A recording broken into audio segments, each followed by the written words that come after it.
Listen, honey, I may not always be coherent or conscious, but I know when my little girl's got something on her mind. Well, there is this popular boy, Jake.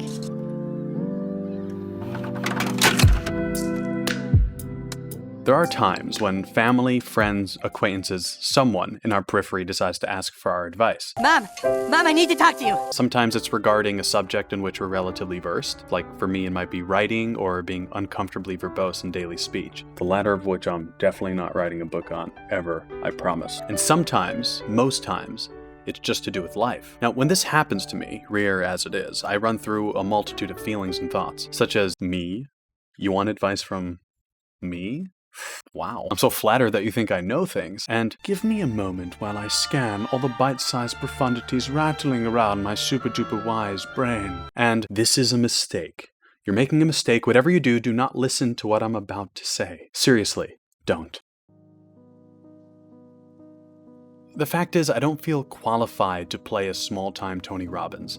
It's not generally my style, and I'm not of the view that awkward clapping is a main catalyst in inspiring meaningful change.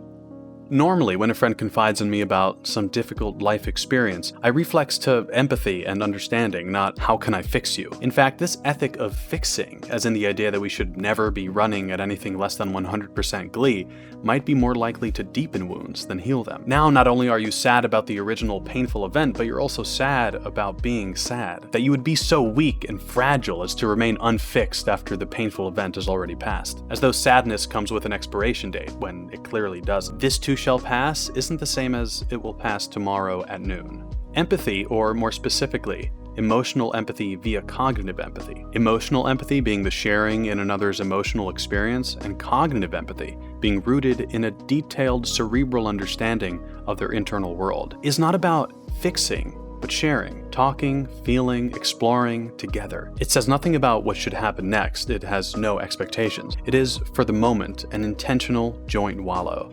Sad, warm hug in a storm of apathy, judgment, and pragmatism. There does admittedly come a point when a good friend must intervene beyond just acceptance and understanding. Some people spend so much time hurting, they eventually go blind. But intervention, if it's going to be humane, can never come first. We're gonna get all in your face and point out your faults. First comes connection, emotion, an exhibition of feeling. First comes, necessarily, the human condition. So when I'm asked, explicitly for my advice, for my intervention, before I've even had the time to feel, I feel awkward. Even if I thought I had what to say, which remains to be seen, how could I say anything when I'm not yet empathically with them in what they're going through? I might know the facts as a matter of record as they communicated them in the original request for advice, but I don't truly feel and know, to the extent that one can, how they feel and know. Assuming even that we've surmounted that first hurdle, that we've achieved a resounding empathic connection over a long, beautiful, earnest, passionate, pain-filled, heartfelt life discussion, there remains the trouble of the little loud voice in my head saying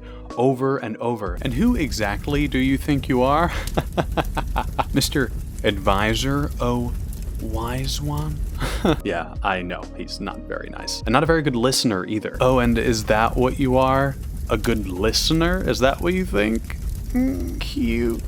Point being, there's a funny sensation in getting asked for advice. It's like you've suddenly been appointed to something. You stand straighter, maybe your expression gets a little harder. You feel more certain about things in general. I mean, if they think you have something to say, then hey, maybe you do. Maybe you're not as confused about the world and yourself and the world as you think you are. Maybe with this in mind, you perform an aptly timed, sophisticated clear of the throat. Slowly, you begin embodying the person you see that they see in you. For a moment, you think, yeah, I can give a little advice. I've lived, I've thought stuff. I'll be fine. And more importantly, they'll be fine. Because of me. Who do you think you are?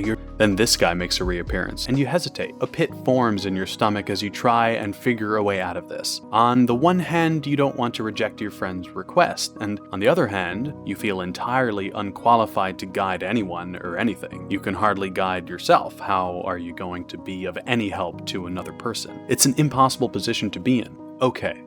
But here's the thing, there really doesn't need to be that much pressure. It sounds like a big deal, giving advice. Oh my gosh, I'd need to be some kind of sage. But here's a little secret. No, you don't. You don't have to be smart or wise or bearded to give good advice. The fact is, after thousands of years of human beings trying to figure out how to live, after each one of them, besides a cute little pile of narcissists, sought advice from their fellow persons, they basically came up with everything. There are no more advices left to discover. We can find new ways of putting things, discover ancient wisdoms through the conscious experience of our unique lives, personalize them, if you will. But ultimately, nothing is original. Circumstances change, societies change, cultures change, every changing circumstance affecting the next.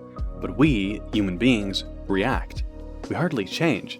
So when someone asks you for advice, instead of getting caught up in questions of worth, am I smart enough, old enough, wise enough, instead of slouching down or standing up or trying to execute a sophisticated cough, just chill. Your job isn't to tell them something they don't know. Your job, firstly, is to care, understand, empathize, and only then remind them of known human truths. That's all advice can ever be in the end, a kind reminder. I don't ever remember getting advice that didn't, upon my hearing it, remind me of something I already knew but had forgotten, or something I'd ignored on purpose sometimes because of certain voices in my head or other emotional blockages. And still, I can say that I've gotten some great pieces of advice over the course of my not so many years. Yeah, exactly what I'm saying, you're a f***ing child.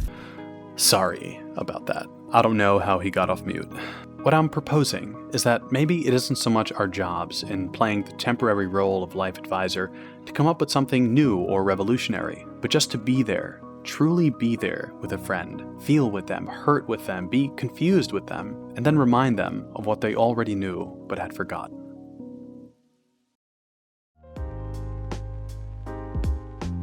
What drew me originally to this topic was the tension between the part of me that liked being asked for advice because, well, it's validating, the part of me that felt uncomfortable, and the part of me that took it as inspiration to self-loathe. It's awkward being asked for advice. It's weird. It's the feeling of being both respectable and deplorable at the same time, which just tickled me for some reason.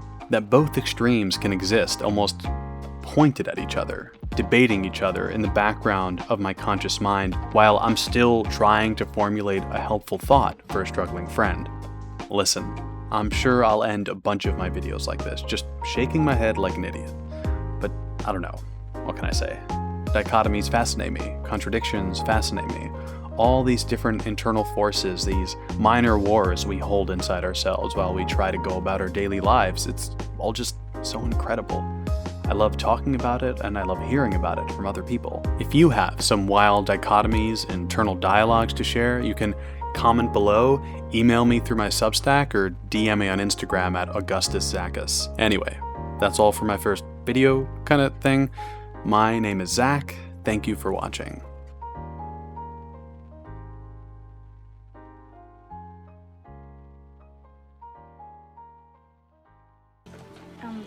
Thanks for the advice, Daddy.